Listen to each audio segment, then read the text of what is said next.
मतीउल्लाह जान साहब for having me.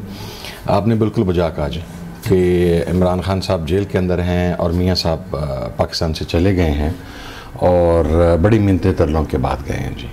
अच्छा, हाँ जी, मियाँ साहब उम्रा पे भी नहीं जा सके। तरले तो सारे ही करते होंगे, लेकिन वो अब तो जाने अब तो अपनी गवर्नमेंट है ना जी। भाई वज़ीर आज़म है, उनकी साहबजादी जो हैं वज़ीर आला पंजाब हैं, फिर भी वो भी ना जा सकें और फिर बड़ा मकसद है अजीब व गरीब तरीके से। और ये शहर इक़्तिदार है, यहाँ पर खबरें छुपती तो नहीं है मतलब। लेकिन वैसे तो कहा जाता है कि बाहर निकलने के लिए तो सारे ही सियासतदान मिलते तरले कर रहे हैं, चाहे पाकिस्तान से ही बाहर जा रहा क्यों ना। सर बहुत सारे लोग करते हैं, जब वो फंस जाते हैं तो फिर ज़ाहिर है जब आपका किरदार जो है वो दागदार होगा या आपकी फाइल्स होंगी रिकॉर्ड के ऊपर, तो फिर या दूसरी सूरत ये है कि जब आप रजिस्ट करते हैं और फिर आपके नाम सीएल में डाल दिए जाते हैं, आप अदालतों में जाते हैं, सारे मामला होते हैं। तो आपके मामला कहाँ तक पहुँचे एस्टैब्लिशमेंट के साथ? हाँ मतीउल्लाह जान साहब, एस्टैब्लिशमेंट के साथ देखिए मैं आपको अर्ज़ करूँ, आखिरी जो डायरेक्ट रब्ता हुआ था, अभी वेरी ऑनेस्ट, वो जिन दिनों हमारे जनवरी में हुकूमत के साथ मुज़ाकरा चल रहे थे। एक तो अव्वलन उन मुज़ाकरात उस दौरान ही हुआ था जी, उसी दौरान। अच्छा। उसी अरसे के कमोबेश और वज़ीर आला अलीमीन गंडापुर साहब ही वाज लीडिंग दैट। अच्छा। और और वो उनका एक पर्सनल इनिशिएटिव था। लेकिन आप भी मौजूद थे उस मीटिंग में? मैं उस मीटिंग में नहीं था जी, लेकिन जाहिर है चूँकि हम उस वक्त गवर्नमेंट के साथ एंगेज थे और उस कमेटी में भी अलीमीन गंडापुर साहब शामिल थे, तो हम 4-5 लोगों के इल्म में कुछ बातें थी, तो वो आपस में अपनी ब्रीफिंग करते थे कि क्या हो रहा है। बिल्कुल। क्या तो क्या डिमांड क्या थी वैसे उस वक्त, क्या डिमांड थी? सर देखें, डिमांड अगर मैं बताऊं तो वो मेरा ख्याल है चूँकि ऑन ओथ है, लेकिन नहीं ओथ तो आपने आइन के तहफ़्फ़ुज़ के परेशान कुन थी। अच्छा, क्या थी?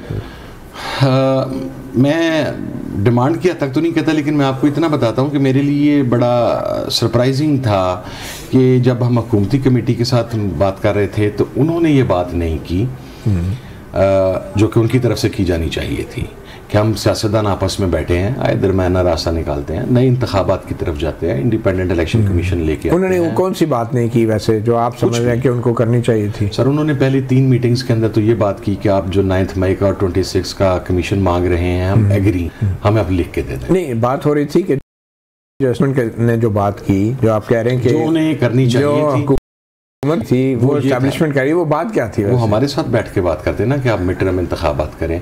किसी और तरफ से कहा जाए कि हुकूमत 1.25 साल 1.5 साल चल जाए तो ये सर देखिए मैं आपको 2 चीज़ें सर कंफर्म कर दूँ।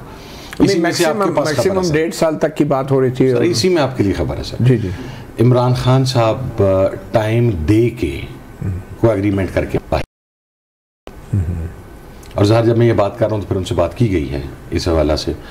और दूसरा, इमरान खान साहब 9 मई के ऊपर जब तक कोई जुडिशल कमीशन बन के उसकी इंक्वायरी रिपोर्ट ना आए, इमरान खान साहब माफ़ी नहीं मांगेंगे।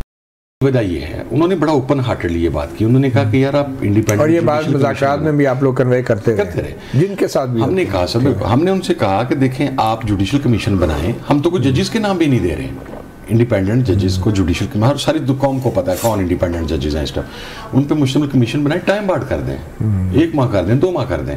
खान साहब ने वहाँ पर ये बात कही कि अगर 9 मई के अंदर वो तमाम CCTV फुटेज चीज़ें लाई जाएँ, मेरी पार्टी का किसी बंदे की मेलाफाइड इंटेंशन के साथ किसी रियासती बिल्डिंग पर हमला साबित हो गया तो मैं उसके ऊपर माजरत भी करूँगा, मैं उसे पार्टी से भी निकालूंगा, मैं उसे डिसोन भी करूँगा, जो अभी तक नहीं किया।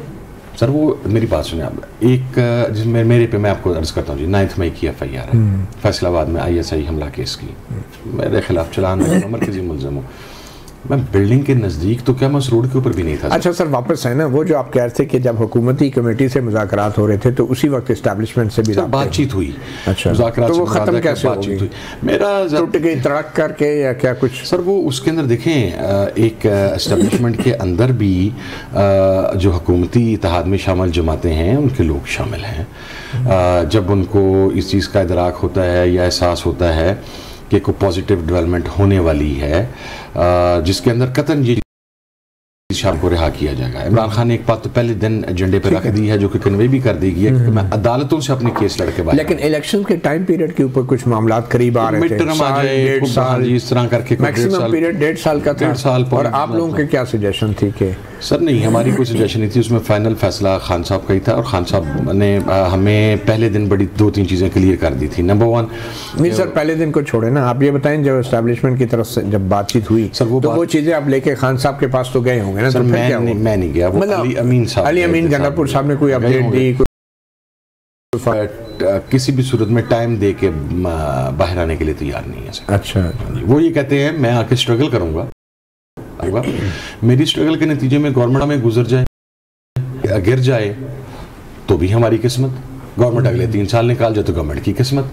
लेकिन वो कहते हैं कि मैं प्योर पॉलिटिकल सिस्टम के तहत मैं अपनी इस जद्दोजहद को करके आऊँगा, मैं कोई ऐसा एग्रीमेंट करके नहीं आऊँगा जिसमें कोई महफूज टाइम दे दिया जाए या महफूज रास्ता दे दिया। Okay, how do we know कि इस वक्त पीटीआई एस्टैब्लिश मुज़ाकरात नहीं कर रही? इसका कोई सबूत सवाए वो जो वीडियोस आ रही हैं डियाला जेल के बाहर से, आप भाग भाग के पुलिस की गाड़ी में बैठ रहे हैं या वो आपको बिठा रहे हैं, जो भी है, मतलब उसके अलावा कोई सबूत है कि कोई राब्ता नहीं है?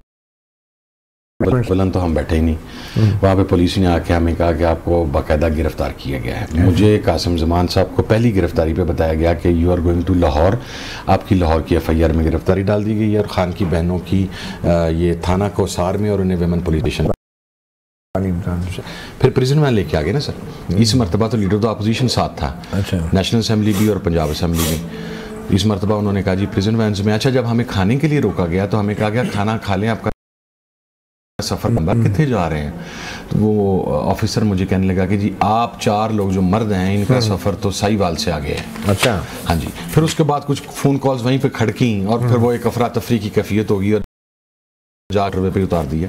अच्छा, मैं उसमें सर आपको एक बात अर्ज करूँ, ये तो वो उसकी क्लैरिफिकेशन थी या वो बताना मकसूद था कि क्या हुआ, लेकिन तहरीक किस तरफ जा रही है ना, क्योंकि कोई डायरेक्शन नहीं नज़र आ रही है। सर देखें, एक बात मतीउर जान साहब रियलिटी है, वो ये है कि पाकिस्तान तहरीक इंसाफ और तमाम लोगों का ये फैसला था, तमाम इत्तेहादी जमातों का, कि ईद के फ़ौरन बाद हम एक बड़ी तहरीक की तरफ जाएंगे। उसके अंदर 2 बड़ी ईद का तो नहीं था ना? नहीं, छोटी था। उसके अंदर 2 हर्डल्स आई। अब इन वेरी ऑनेस्ट जी, मैं बात सीधी कर देता हूँ इसलिए बाजू बन जाता हूँ। एक पाकिस्तान तहरीक इंसाफ का जो कोई इख्तलाफ राय आपस में पार्टी में शुरू हुआ, उसकी वजह से तवज्जो बटी। दूसरा ये था कि तहरीक के अंदर हम बाकी तमाम चीज़ें फाइनलाइज कर चुके हुए हैं। एक JUIF का सिर्फ इशू था कि उनके साथ हमारे मामलात कहाँ पे जाके क्लोज़ होते हैं। उसके अंदर 2 रुकनी कमेटी बनी, कामरान मुर्जा साहब और असद कैसर साहब पर मबनी। कामरान मुर्जा साहब से मेरी ईद से एक दिन पहले बात हुई।